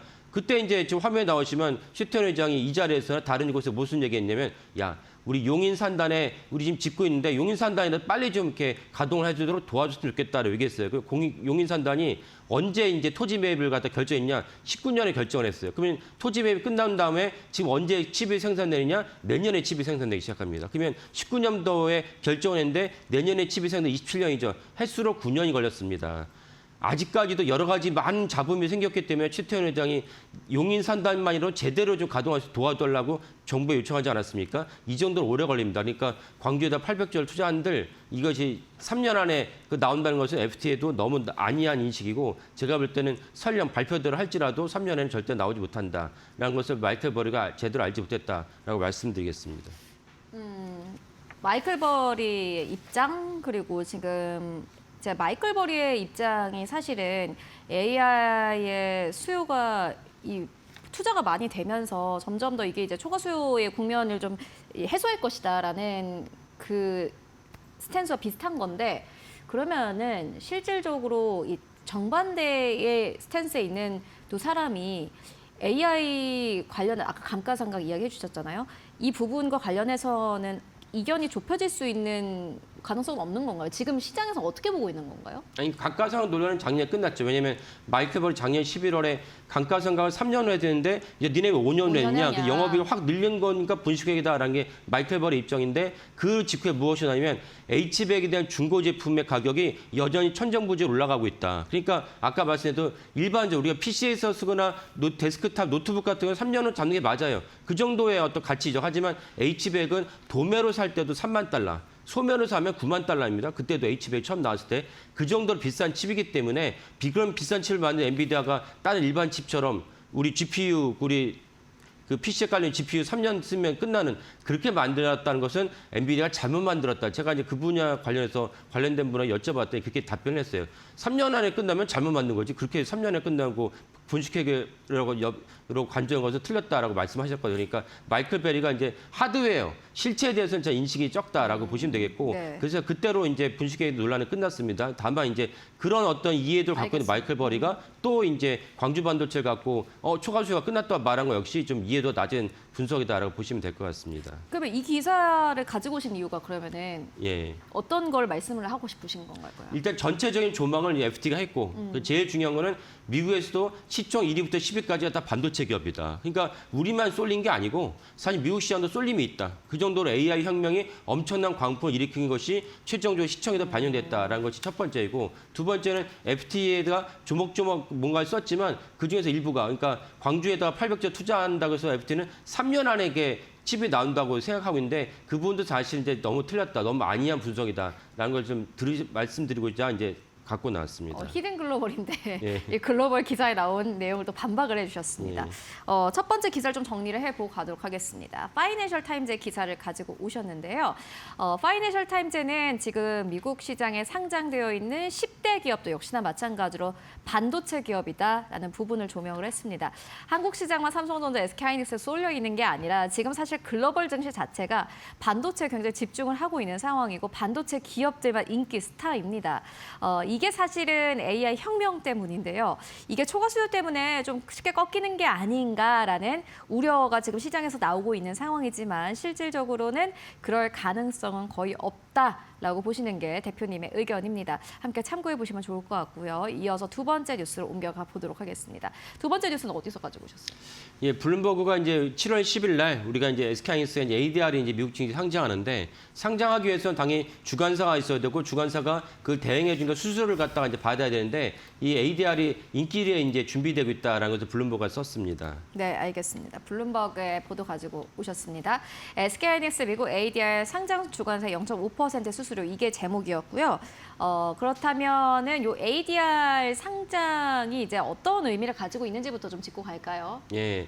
그 ADR 상장은 쉽게 말씀드리면은 미국에 있는 개인 투자자들이 우리가 이제 MTS를 열어서 증권을 연다면 어떤 종목이 있지 이 종목을 사야겠다 팔아야겠다를 할 수 있지 않습니까? 그러면 하이닉스가 ADR 상장하는 것은 미국 개인 투자자들이 SK하이닉스를 사야겠다라고 직접 투자할 수 있는 길이 열렸다고 보시면 됩니다. 이 길이 없었기 때문에 코리아 디스카운트가 우리가 이제 닥친 현실이고 피해를 입은 것이고 그래서 마이크론은 대부분 이제 PER 10배로 이제 그 평가를 받으면서 거래되고 있는데 하이닉스가 마이크론보다 훨씬 뛰어나고 규모가 큰 기업임에도 불구하고 하이닉스와 삼성전자가 마이크론 10배를 받을 때 하이닉스 삼성전자는 6배에서 7배를 받고 있었습니다. 물론 그보다 더 낮게 평가받을 수도 있었고요. 그러니까 하이닉스가 ADR을 갖다가 상장한다면 마이크론과 동급으로 PER 10배로 받게 된다. 그러면 앉아서 40%의 주가 상승을 갖다가 우리가 전망할 수 있기 때문에 그래서 ADR은 되게 중요하다라고 말씀드립니다. 네, 알겠습니다. 그러면은 저희 바로 이 0.5% 수수료에 대한 부분 좀 짚고 갈까요? 예. 그러니까 상장을 하면은 상장을 갖다 주관하는 우리가 집을 사고 팔 때 우리가 직접적으로 발품을 팔아서 집을 사고 파는 경우는 드물고 복도방 부동산 중개사를 통해서 집을 사고 팔지 않습니까? 복비를 내야 되는데 마찬가지로 상장할 때 누군가를 대행을 해줘야 돼요. 증권사가 대행을 해주는데 대행을 해주면 당연히 복비에 대한 수수료를 물게 됩니다. 통상은 수수료가 미국 시장에서 수수료가 1에서 3%인데 지금 1에서 3%인데 SK하이닉스의 수수료는 0.5% 내외다. 그만큼 부동산 그 중개소 입장에서는 부담이 덜 매물이고 똑같이 증권사 입장에서는 SK하이닉스 ADR을 갖다 상장하는데 부담이 덜하다. 그만큼 SK하이닉스 ADR이 되게 인기가 높다라는 방증이라 볼 수 있습니다. 그래서 수수료 0.5%인데 SK하이닉스가 이번 ADR 상장하는 규모가 무려 265억 달러, 최대는 265억 달러니까 여기에서 통상 최대 3%의 수수료를 한다면 1조 2천억에 대한 수수료를 물어야 됩니다. 근데 이걸 갖다가 절반 이상으로 줄였으니까 SK하이닉스 입장에서는 6천억 넘는 이제 수수료를 갖다 절약하게 됩니다. 이것도 하이닉스 입장에서는 좋은 호재지만 더 중요한 것은 무엇이냐? 그만큼 ADR 상장이 인기리에 시작할 것 같다는 중요한 어떤 시그널이다라고 보시면 될 것 같습니다. 네, 그러면은 저희 키워드 바로 열어보도록 하겠습니다. 0.5% 비싸요, 싸요? 근데 싼 네. 거라고 보면 되겠죠? 예, 그렇습니다. 그러니까 아까 말씀드린 대로 통상 수수료는 1에서 3%이기 때문에 1%를 기준으로 하더라도 절반의 가격의 수수료만 내고도 하이닉스는 그러니까 결국 하이닉스 입장에서는 여러 그 증권사들한테 야 우리는 0.5%로 이제 이걸 처리하고 싶어 그랬는데 증권사가 나 우리 그렇게 못해줘 하면 나가는 거죠. 근데 많은 증권사가 세 곳의 이생의 증권사가 야 우리 0.5%로도 충분히 너네 그 이번 ADR 상장을 대행해 줄게라고 했다는 것입니다. 그러면 이제 그만큼 그 시장에서 ADR에 대한 수요가 크다라는 것이 방증이기 때문에 7월 10일 날 이제 실제로 상장이 시작했을 때 미국 곳곳에서 ADR에 대한 수요가 생기면 수요가 크다는 건 무엇입니까? ADR 가격이 올라가죠. ADR 가격이 올라가면 그만큼 우리 코스피에 있는 그 홈그라운드 데서도 SK하이닉스 주가도 같이 올라갈 수 있는 그런 구조도 마련된다라고 보시면 될 것 같습니다. 그러면 이렇게 수수료가 낮은 이유가 정확하게 뭐라고 쓰여져 있습니까? 이 기사에서는? 예.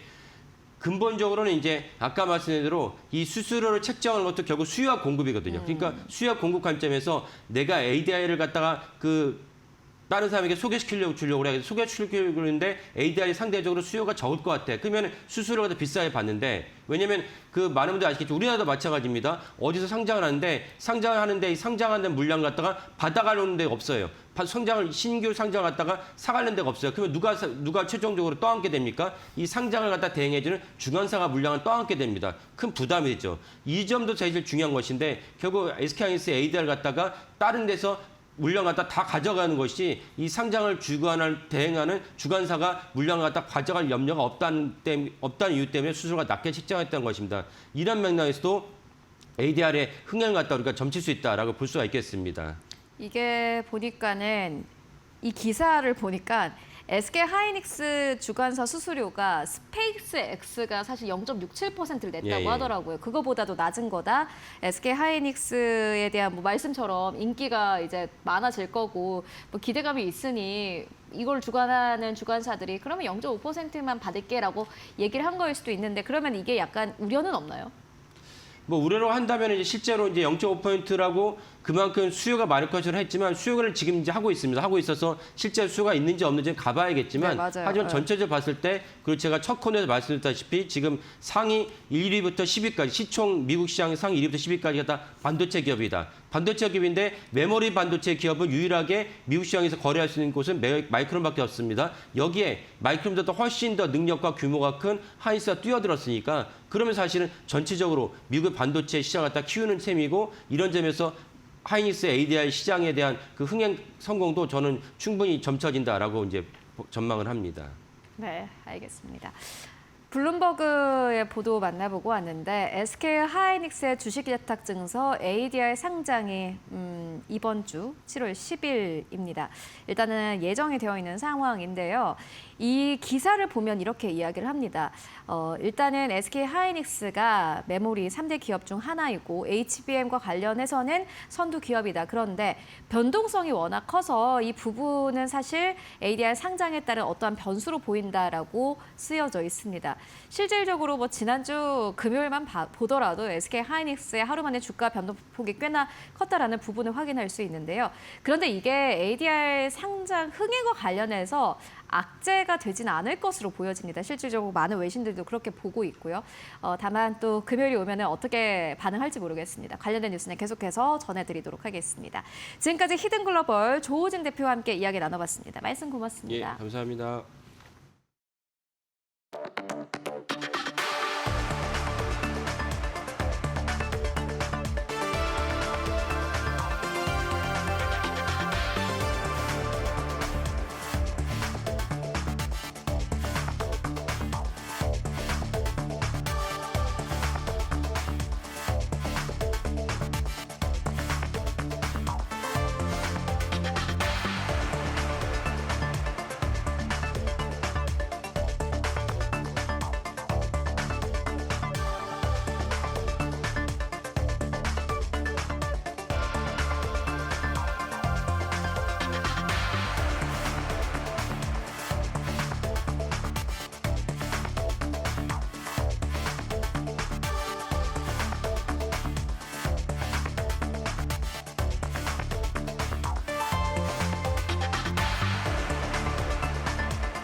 네, 주말 편하게 잘 쉬었습니까? 이제 비가 오기 시작합니다. 이제 서울을 비롯한 중부권도 이번 주부터 본격적으로 이제 장마 그 안에 이제 들어가는 것 같습니다. 자, 이번 주 주요 일정 한번 살펴보도록 하겠습니다. 일단 전체적으로 목록부터 한번 보죠. 7월 6일 월요일 날 원달러 외환 시장 24시간 거래. 이게 그렇게 주말에도 기사를 많이 봤는데 뭐 그렇게들 많이 언급하지는 않더라고요. 예고가 돼서 그런 걸 수도 있긴 한데 잠시 후에 좀 더 말씀을 좀 드리기로 하고요. 그다음에 미국은 이제 6월 서비스 PMI, 6월 ISM 서비스 PMI 같이 나오죠. 그다음에 크리스토퍼 월러 연준 이사 연설이 오늘 아마 우리 시간으로 밤에 나올 것 같습니다. 있을 것 같고 이번 주에 뭐 백미는 내일이죠. 삼성전자 2분기 잠정 실적. 뭐 잠시 후에 더 자세히 말씀드리겠습니다만 이 다행스러운 거는 올라간다는 겁니다. 그러니까 스페이스X 나스닥 상장, 나스닥 100 편입이 이제 예정돼 있고요.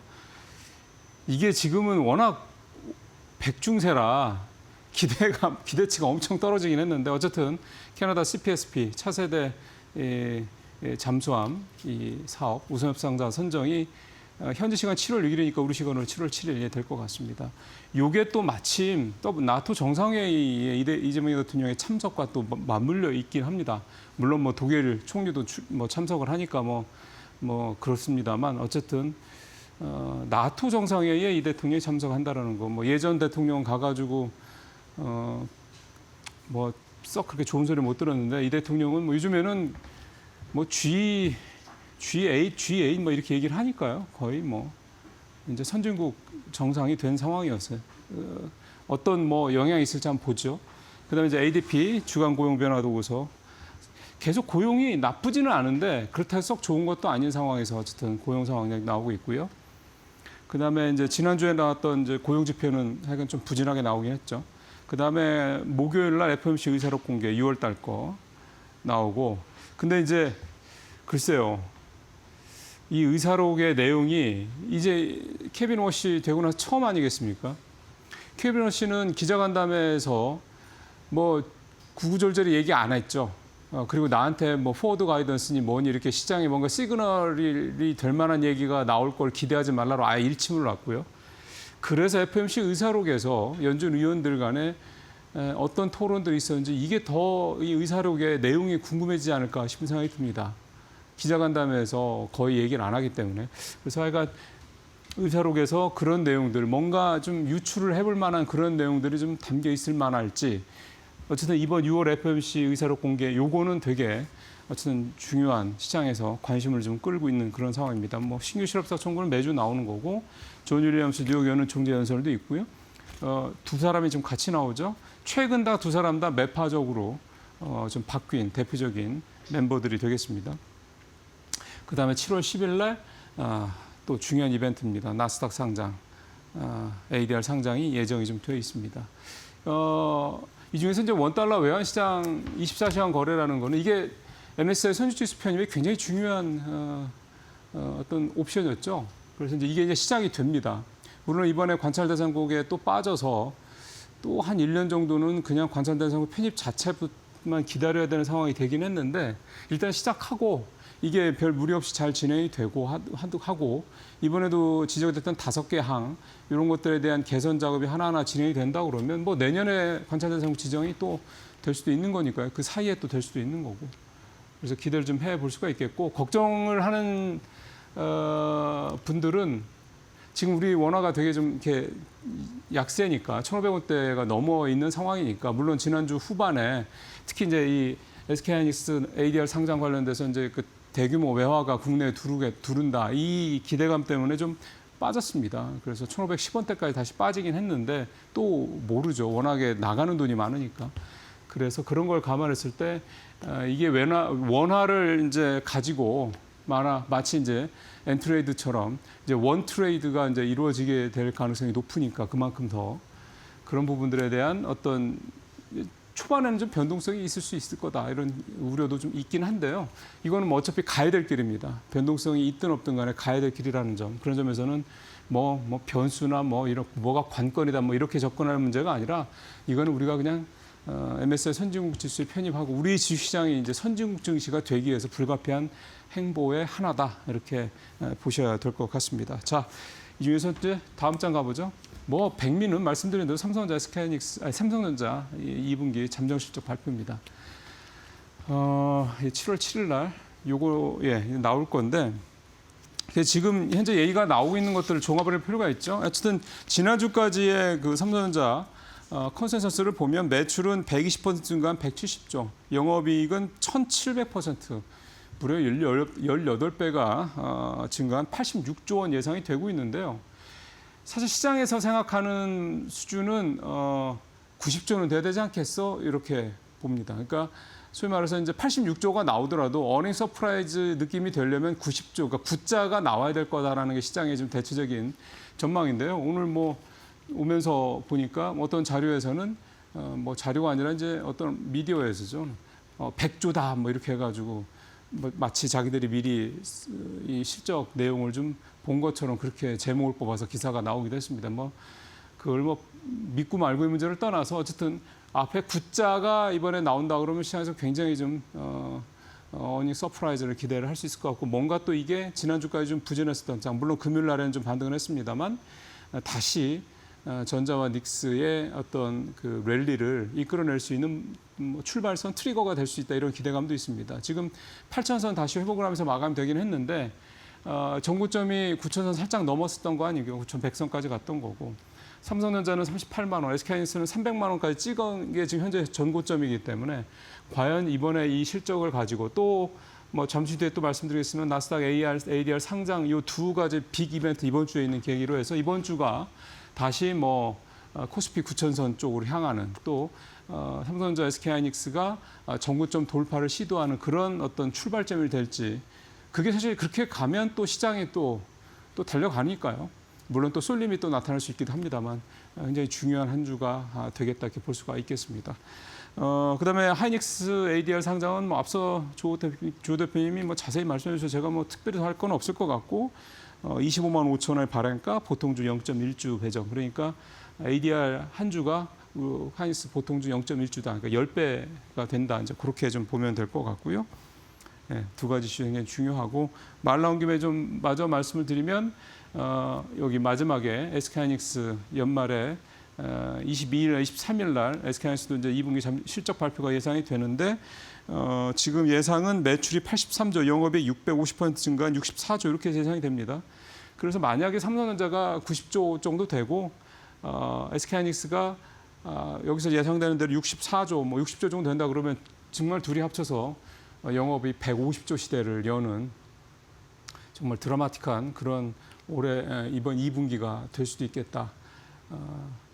이렇게 되면 또 이제 3분기는 지금 또 낸드도 D램이 지금 이번에 삼성전자가 20% 올린다라고 지금 고객사들한테 이제 통보했다고 하지 않습니까? 그러니까 지금 3분기에 지금 20-30% 정도 D램이 낸드는 좀 더 올라갈 것 같다고 그러더군요. 지금 전망 나오는 거 보니까 한 40-50% 정도. 그러면 3분기까지도 적어도 영업이익이 3분기는 이제 100조 확실히 넘어갈 거고 SK하이닉스도 100조에 육박하는 이런 식으로 영업이익이 더 올라갈 거다라는 그런 시장의 기대치를 또 충족시킬 수 있는 그런 상황이 될 수 있겠다 이렇게 볼 수가 있기 때문에 이번에 2분기 실적도 상당히 중요하고 또 하나가 앞으로 나올 이 소위 말하는 이제 어떤 컨센서스 중에서도 이 여러 가지 전망 중에서도 낸드와 이 D램의 이 가격이 얼마나 더 올라가느냐 이 상승폭 이 굉장히 좀 중요하게 예상이 좀 된다고 볼 수가 있겠습니다. 아직까지는 잘 아시는 것처럼 AI 서버단, AI DC 즉 빅테크들, 하이퍼스케일러들 향 이 메모리 수요가 지금은 시장을 끌고 가고 있는 상황이기 때문에 계속 나오는 얘기입니다만 지금 이 빅테크들, 하이퍼스케일러들이 ROI를 그러니까 투자 이익률을 얼마나 계속해서 올릴 거냐 이거에 대한 좀 시장의 관심이 좀 커지고 있는 상황 아니겠습니까? 그런 상황을 본다면 이 반도체 가격이 이렇게 계속 올라가는 게 그들의 ROI를 끌어내릴 수 있는 가장 큰 변수이긴 하죠.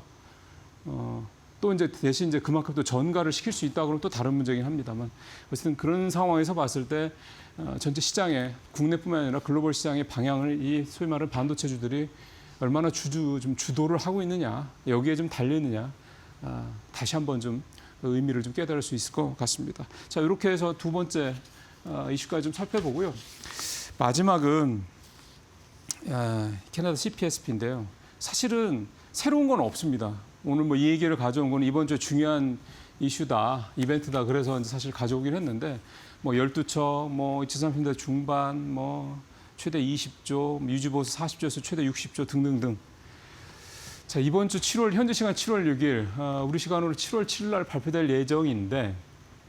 이게 확실히 막판이라 그런가요? 긴장도가 올라가는 것 같습니다. 어제 오늘 계속 저도 좀 기사를 좀 보면서 느끼는 바가 미디어는 서로 자기네가 유리하다라고 얘기를 하고 있습니다. 국내에서는 근소하게 우리가 앞서가고 있다라고 얘기를 하고 있고 독일 쪽 미디어들은 또 독일의 부총리가 기자회견 한 내용을 가지고 우리가 이길 가능성이 높다 또 이렇게 얘기한 내용을 했는데 내용은 사실은 별게 중요한 게 아닌 것 같고요.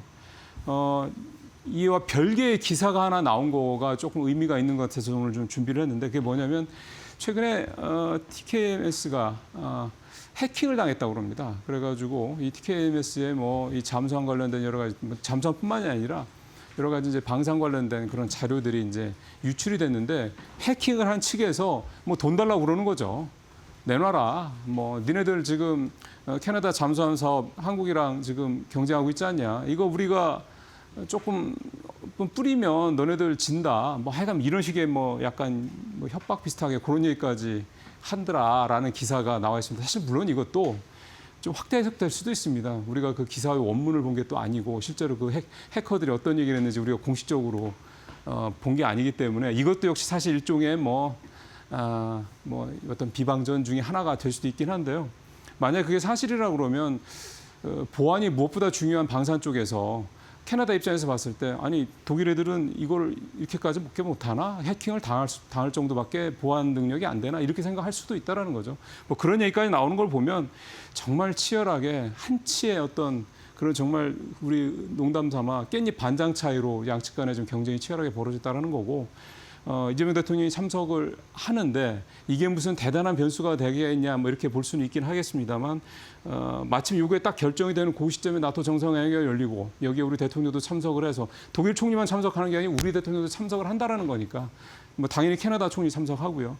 그런 면에서 봤을 때는 뭐 그래도 기대감을 좀 가져도 되지 않을까 생각도 들고요. 무엇보다 이게 뭐 큰 변수라고는 안 하긴 합니다만 캐나다 해군은 아주 전폭적으로 우리 이 잠수함을 선호한다고 얘기를 했다고 합니다. 이번에 도산 안창호함이 엄청나게 대단한 일을 했지 않습니까? 그거에 같이 그 당시에 이제 캐나다 군인 해군 두 사람이 타서 같이 움직였었는데 그때 그들이 그 안에서 이 잠수함 승조원들한테는 너무 좋은 잠수함이다. 뭐 그런 식의 평가를 했다고 하더군요. 어쨌든 뚜껑은 열어봐야 되겠으면 이제 며칠 안 남았습니다. 결과를 한번 같이 지켜보시죠. 오늘 마치겠습니다. Over 250 years, the world has seen the great empires, vast kingdoms, mighty nations, and terrible tyrants. They came and they went.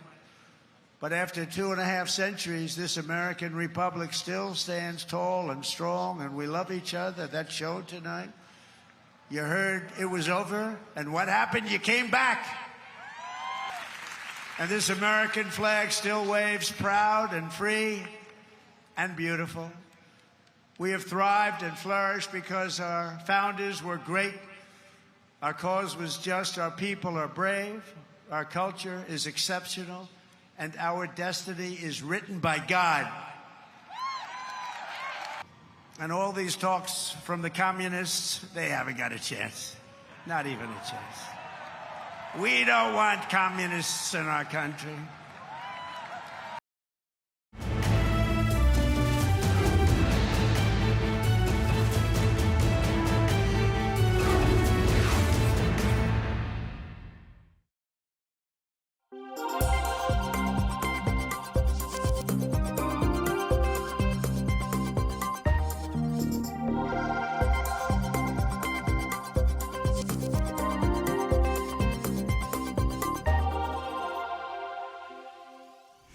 네, 마켓 비하인드 오늘은 하반기 증시 전망 특집으로 함께합니다. AI 중심의 강한 쏠림 장세가 이어졌던 상반기가 끝났고 이제 하반기가 본격적으로 시작이 됐는데요. AI 투자 사이클은 어디까지 이어질지, 또 금리와 환율은 어떤 흐름을 보일지, 또 미국의 중간 선거라는 큰 정치 이벤트가 시장에는 어떤 영향을 미칠지 궁금한 게 참 많아집니다. 오늘 신중호 LS증권 리서치 센터장님과 함께 하반기 증시를 움직일 핵심 변수와 투자 전략 짚어보도록 하겠습니다. 안녕하세요. 네, 안녕하십니까. 네, 예전에 센터장님께서 이 하반기 시장의 핵심 변수 3가지로 AI, 전쟁, 그리고 미국의 중간 선거를 꼽아주셨었는데요.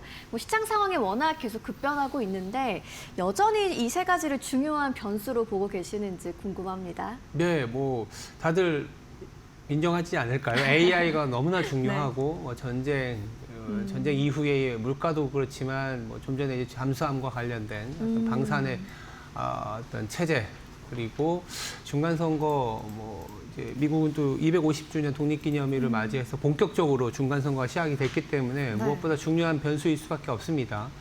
그러나 또 하나하나 보면 성격이 조금씩은 달라지는 것 같아요. AI 같은 경우에 상반기만 놓고 보면 캐펙스, 공급 중심의 아이디어, 그리고 메모리, 칩플레이션이 상당히 높아진다라는 느낌이 강했잖아요. 그런데 지난주 그리고 6월 말 이후에 이 시장은 그림에도 나옵니다만 뭔가 수요자들, 그러니까 메모리를 사주는 하이퍼스케일러들, 마이크로소프트, 아마존, 뭐 구글, 오라클 이런 기업들이 현금 흐름이 뚝뚝뚝 떨어지는 2026년을 맞이하다 보니까 그렇다면 이 기업들이 과연 수익이 나는지 그런 부분에서 마이크론 실적 발표 이후에 마이크론이 워낙 좋은 GP 마진, 그러니까 네. 한 85%나 나왔는데 이 부분은 결국 이 하이퍼스케일러들의 비용이고 이 비용이 과연 유지될 수 있을까라는 고민이 지금 부각이 됐습니다. 그래서 실적 시즌과 그 이후의 경제, 금융 상황에 따라서는 캐펙스를 조금 유지할 수 없는 내용들이 나오면 어떡하지? 이 불안이 좀 있는 것 같고요.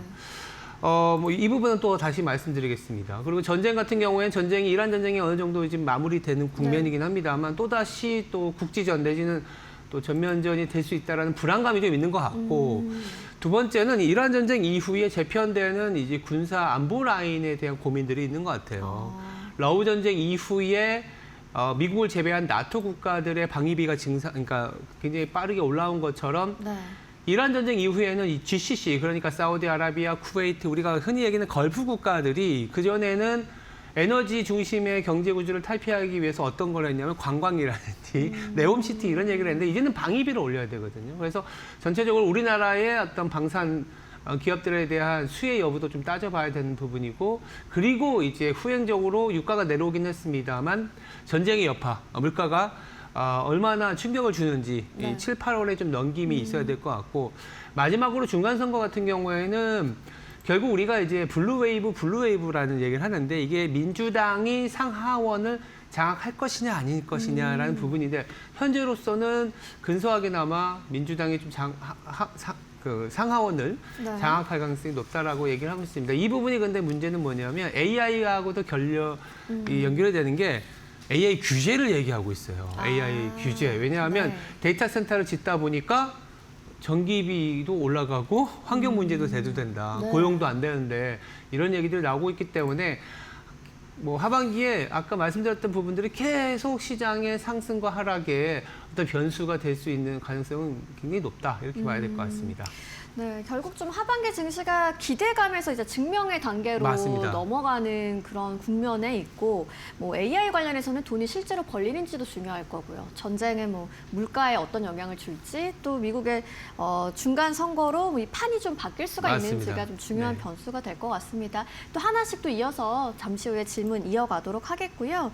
일단 하반기 AI 시장에서 가장 중요한 변화가 어떤 건지 이야기를 한번 나눠보고 싶은데, 올해 시장을 이끌었던 이제 AI 투자가 이제는 단순히 투자 규모보다 효율성 쪽이 중요해지고 있다라는 네. 이제 말씀도 해주셨어요. 네. 하반기 AI 시장에서 어떤 변화를 좀 가장 주목해서 봐야 될까요? 그러니까 AI가 이제는 인프라라고 하는 부분에서 확산으로 넘어갈 수 있는지에 대한 고민이 필요한 것 같습니다. 우리가 네. AI 인프라라 그러면 잘 아시겠지만 메모리를 사다가 데이터 센터 만들고 그 데이터 센터 만들기 위해서 전력 시스템 가동하고 이런 부분이잖아요.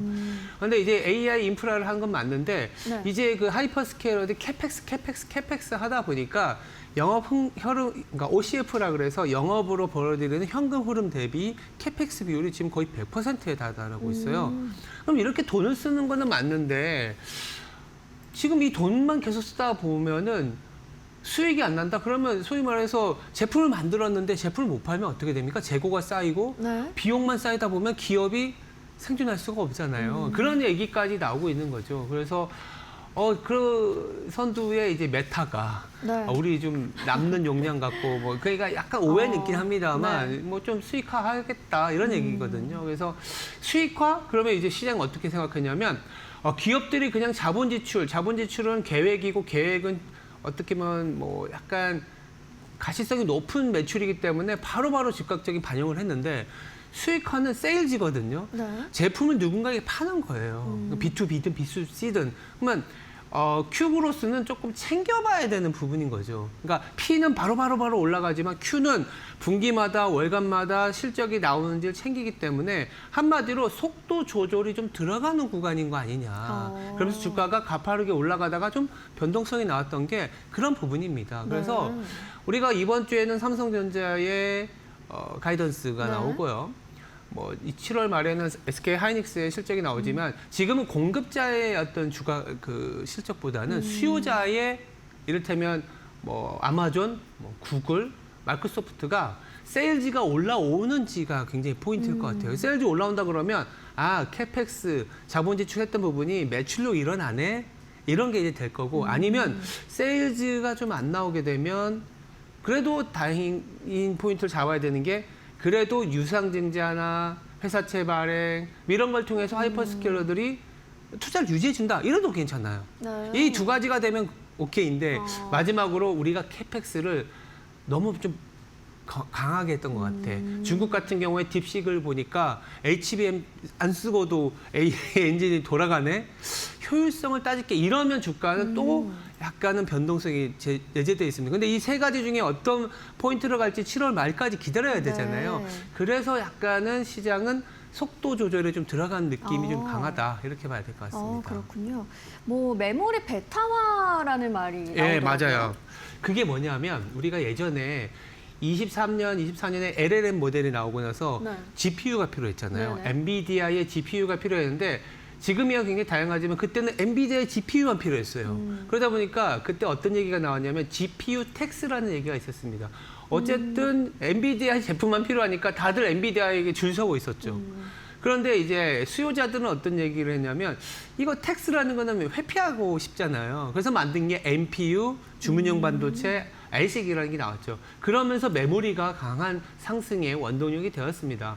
그런데 공교롭게도 엔비디아의 GP 마진이 80% 넘었을 때 그런 얘기가 나왔었는데 지금 마이크론이 그렇잖아요. 그러니까 메모리 텍스라는 얘기가 나왔어요. 네. 제가 말씀드리고 싶은 건 뭐냐면 메모리가 죽는 건 아니지만 대체재 효율화라는 얘기가 나오고 엔비디아가 GPU 텍스 얘기가 나오고 나서 엔비디아 주가는 지금 약간 시장 수익률화, 즉 베타화됐다는 얘기는 거거든요. 그래서 당장은 삼성전자, SK하이닉스가 워낙 강한 변동성, 상반기 뭐 100%의 지수 올리는데 거의 7, 80%의 이익 기여도를 주가 상승의 기여도를 담당했지만 뭐 항구적이진 않지만 하반기만 놓고 보더라도 아니면 중간 선거 이전까지는 약간 시장 수익률만큼 이렇게 돌아보면 조금은 움직이는 그런 걸 이제 베타화라고 볼 수 있을 것 같습니다. 네, 알겠습니다.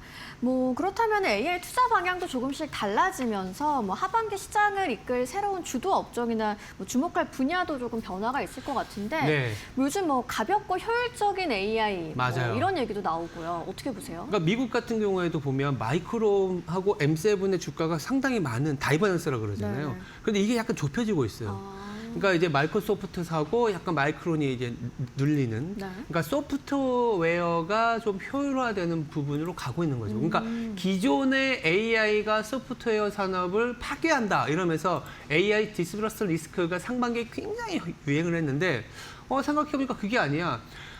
AI를 소프트웨어, 기존의 소프트웨어 플랫폼 기업들이 조금 더 효율화시키는 방향으로 가고 있어라는 부분이거든요. 그래서 소프트웨어가 미국에서는 특히 이제 빅테크를 사자라는 콜이 나오고 있습니다. 결국 Q가 늘어나려면 AI 확산이 일어나려면 빅테크가 올라가줘야 되고 그 안에서 플랫폼, 그러니까 소프트웨어 업체들이 조금 더 네. 뭐랄까요? 비용 세이브적인 부분들 그리고 효율화를 부각을 시킬 수 있다. 그래서 우리나라도 동일하게 좀 움직이는 게 삼성 SDS, CNS, 그동안 좀 너무 힘들었게 했던 네이버 이런 기업들이 조금씩은 바닥을 네. 찾아가는 그림이 7, 8월에 나타나지 않을까라는 그런 얘기들을 하고 있는 상황입니다. 네, 알겠습니다.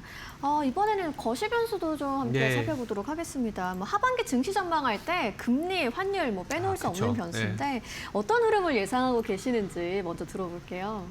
일단 금리 환율이 사실은 뭐 동의어에 가까울 정도로 왜냐하면 환율이 높은 수준이잖아요. 네네. 근데 이제 왜 그러냐면 일본 은행이 금리를 올렸음에도 불구하고 wen화가 약한 이유는 미국의 금리가 높기 때문이죠. 미국이 긴축을 할 수도 있지 않겠냐라는 그런 네. 우려가 있기 때문에 원달러 환율도 상당히 높은 수준을 유지하고 있는데 다행스러운 거는 지난주부터는 약간 고용 지표가 약간 뭐랄까 쇼크에 가깝게 안 좋게 나오다 보니까 맞아요.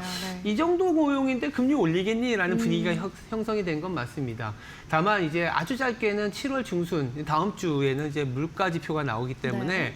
물가 지표가 유가 즉 유가가 내려온 부분을 반영하면서 피크아웃 하는지를 좀 단기적으로는 좀 챙겨보는 단계일 것 같고 그리고 8, 9월 넘어가게 되면 이러한 부분들이 이제 코어까지 고용이 안 좋다라는 거는 코어 쪽에 이제 물가를 좀 둔화시킬 수 있다는 거기 때문에 그렇다면은 금리는 지금이 어떻게 보면 가장 높은 수준으로 지나가는 거 아닌가. 그렇게 보면 원달러 환율도 우리가 지금 가장 높은 수준을 지나가고 있는 거 아니라는 기대는 있을 수 있어요. 근데 다만 아주 단기적으로는 다음 주에 나오는 이제 CPI, 물가 지표들이 그러한 모습을 좀 보여준다면은 지금은 조금 뭐랄까 긴장도가 높아요. 뭔가 약간 연준 의원들이 매파적인 사람을 얘기하면 또 금리도 좀 높아지고 주가도 좀 빠지고 원달러 환율도 상승하고 약간 도비시한 분, 이게 비둘기적인 성향이 얘기하면 뭐 반대 현상이 나타날 텐데 결국 캐비너시 체제에서는 데이터를 좀 봐야 되기 때문에 네. 물론 그전에도 그렇지만 가이던스가 없잖아요 지금은. 그래서 데이터가 다음 주에 나오는 데이터가 단기 분수령일 가능성이 높다 이렇게 봐야 될 것 같습니다. 네. 말씀하신 것처럼 이제 고용 지표는 좀 부진하게 나온 모습이 있었는데 다음 주 물가 지표도 좀 계속적으로 지켜봐야겠고요. 네. 뭐 그렇다면 이런 금리와 환율 환경이 실제 국내 증시에는 이제 어떤 영향을 미칠지가 중요해지는데 우리 시장에 상당히 좀 제약하는 모습도 있을 것 같고요. 맞아요. 다행인 점은 이번 상승 사이클에서 바닥을 잡았던 어떤 기준점이라고 할까요? 네. 이게 코스피로 따지면 61선이었어요. 그러니까 지난주에 7,500선이 공교롭게도 코스피 한 61선 정도 됐습니다. 그러니까 뭐 이게 차트를 쭉 보시면 그렇게 이제 나오는데 그만큼 소위 말하는 추세가 살아있다 이렇게 네. 말씀드릴 수 있고 그래서 지금 리바운드 나온 게 공교롭게도 추세를 깨지 않는 선에서의 상승 뭐 탄력이다라고 볼 수는 있는데 뭐 이번 주에 리바운드가 좀 이어질 수 있지 네. 않겠습니까? 근데 이제 말씀하신 것처럼 상단을 누리는 내용이 뭐냐면 또 다음 주에 우리가 한 8,500 내지는 때에 따라서는 9,000까지 올라갔는데 물가 지표가 여전히 그러니까 금리를 내리지 못하는 수준은 맞지 않느냐라는 내용이 나오면 또 약간은 이 상당히 눌릴 수 있는 내용이기 때문에 네. 소위 말하면 박스피를 형성하는 과정에서 추세가 좀 깨지지 않는 그렇지만 상단은 여전히 뭐 약간 AI 규제나 아니면 하여튼 물가로 인해서 긴축으로 인해 유동성이 좀 둔화될 수 있는 거 아니냐라는 우려가 상단은 조금 누르는 요인 이렇게 봐야 될 것 같습니다. 네. 그렇다면 뭐 결국 실적이 뒷받침되는 종목 중심으로 좀 차별화 맞습니다. 장세를 생각해 볼 수 있을까요? 조금 그 최근에 약간 삼전 닉스가 눌리다 보니까 확산되는 분위기가 있잖아요. 네. 그래서 실적이 조금 좋다라고 할 수 있는 게 금융주거든요. 그러다 보니까 은행 보험주 중심이긴 한데 왜냐하면 주주 환원도 할 수 있고 실적도 좋으니까 금리가 높으니까 그러면 약간 방어적으로 금융주 사자라는 확산이 좀 나타나고 있고 네. 더불어서 뭐 이번 주를 겨냥한 방산 쪽, 조선 쪽도 조금은 그래도 주도주였으니까 조금 같이 챙겨보자라는 정도로 이제 확산이 되는 그런 분위기라고 보시면 될 것 같습니다. 네, 그렇군요. 또 앞서 이제 잠시 얘기를 해주셨지만 하반기는 역시 뭐 미국의 중간 선거라는 큰 정치 이벤트가 기다리고 있습니다. 뭐 선거 결과에 따라서 정책 방향도 달라지면서 시장에는 변화가 있을 것 같은데 좀 어떤 방향으로 보면 좋을까요? 아직은 뭐 한 3개월 정도 남아있기 때문에 네. 중간중간에 상당히 많은 이제 변수가 나타날 수 있지만 지금 하나의 첫 번째 우려 요인은 AI 규제, 민주당과 네네. 공화당이 동시에 나오고 있다는 부분이기 때문에 이 부분은 데이터 센터 짓는 부분들 좀 취소될 수 있다는 거기 때문에 이게 이제 전력 시스템에 약간은 이제 상방을 누르는 하방을 여는 요인이고 근데 이제 시간이 지나면 결국은 데이터 센터와 관련된 부분은 9, 10월 지나면 좀 괜찮아지지 않을까라는 네. 얘기를 하고 있고 또 하나는 뭐냐면 이제 블루 웨이브가 될 가능성이 있다 보면 결국 미국 중심의 이제 정책 프레임이 조금 바뀔 수 있다. 네. 그래서 약간은 전통 에너지만 좀 챙기던 부분에서 약간은 신재생이나 왜냐하면 에너지가 부족하다는 얘기를 하도 많이 하니까 그러면 우리가 흔히 얘기하는 이제 전통 에너지 말고도 신재생 에너지를 챙겨야 된다라는 분위기가 에너지원에 대한 고민 때문에 원전도 같이 가지만 그런 느낌으로 좀 시장을 바라봐야 되지 않을까 생각하고 있습니다. 뭐 공화당이 승리를 하느냐, 의회가 분점이 되느냐에 따라서 좀 대응 전략도 다르게 가져가야겠네요. 네, 맞습니다. 네, 알겠습니다. 이제 뭐 국내 증시 얘기 다시 해보면요. 네. 뭐 특정 업종과 종목으로 자금이 집중되는 현상이 좀 심했잖아요. 뭐 일시적인 현상이 아니라 이거를 뉴노멀로 봐야 한다라는 이야기도 있더라고요. 좀 어떻게 판단을 하고 계세요? 우리가 보통 이 시장이 끝날 때까지 끝나지 않는 게 주도주다라는 얘기를 하긴 하지만 잘 생각해 보면 지금 AI를 이끌어가는 거는 우리나라가 아니고 미국이거든요. 그러니까 미국은 만약에 엔비디아가 주도주가 아니라고 해서 AI 버블이 끝난 건 아니지 않습니까? 아까도 말씀드린 것처럼 GPU 텍스 이후에 NPU와 ASIC 나오면서 메모리가 올라간 사이클이라고 보면 그 다음 사이클은 또 다시 미국이 힌트를 주거나 끌고 갈 수 있다고 보고 있고 뭐 소프트웨어 올라가고 근데 삼성전자 하이닉스가 그렇다고 해서 부러지는 건 아니지만은 삼성전자 하이닉스 이외에 또 다른 주도주가 나타나서 시장을 이끌 수도 있다라는 거를 항상 상기를 해야 될 것 같아요. 그래서 다행인 점은 미국이 아직 버블이 아니에요. 그러니까 민간의 레버리지도 괜찮고 네. 긴축을 하지 않는 상황이기 때문에 충분히 올라갈 만한 여력이 있다는 측면을 본다면 삼전 닉스는 뭐 시장 비중만큼 50%로 따지면 갖고 가고 네. 아까 말씀드렸던 금융이나 조선방산을 조금은 편입을 하면서 가는 방향 더불어서 레버리지 ETF 이후에 우리 시장이 너무 변동성이 심하지 않습니까? 네, 그래서 네. 20에서 30%는 현금을 항상 갖고 가면서 이 변동성을 좀 케어할 수 있는 그런 포트폴리오 전략이 절실하지 않을까 이렇게 네. 말씀드리고 있습니다. 뭐 한마디로 쏠림 현상 자체는 좀 시장의 새로운 특징으로 받아들일 네. 필요가 있겠고요. 뭐 경쟁력이 확인된 종목에 집중을 하면서 현금을 활용해서 유연하게 대응하는 전략이 네. 좀 중요해 보입니다. 네, 오늘 말씀 여기까지 듣도록 하겠습니다. 신중호 LS증권 리서치 센터장님과 함께했습니다. 좋은 말씀 고맙습니다. 감사합니다. 네, 국내 증시 애프터마켓의 특징은 어떤 게 있을까요? 현아연 캐스터가 정리했습니다. 네, 애프터마켓 시그널 저와 함께 살펴보시죠. 주말 사이 미 증시는 독립기념일로 하루 쉬어갔습니다. 그래서 금요일 기준으로 국내 증시에서 어떤 특징 섹터가 있었는지 애프터마켓에서 탑3 종목, 탑3 섹터 살펴보도록 하겠습니다. 첫 번째 섹터는 반도체 섹터였습니다. 반도체 섹터, 이 삼성전자가 엔트로픽과 AI 칩을 생산할 걸 검토를 하고 있다라고 보도가 전해졌습니다. 이 소식 전해지면서 정규장에서 상승하는 모습 보여줬는데요. 이 엔트로픽은 생성형 AI를 생산하는 글로벌 기업이죠. 이 클로드를 만드는 기업으로도 알려져 있는데요. 이 수주를 확보하게 되면 테슬라와 엔비디아에 이어서 글로벌 빅테크 기업을 하나 더 확보하게 될 걸로 보이고 있습니다. 그러면서 상승률 더 크게 가져갔고요. 삼성전자가 7월 7일 내일에 잠정 실적 발표가 예정이 되어 있습니다.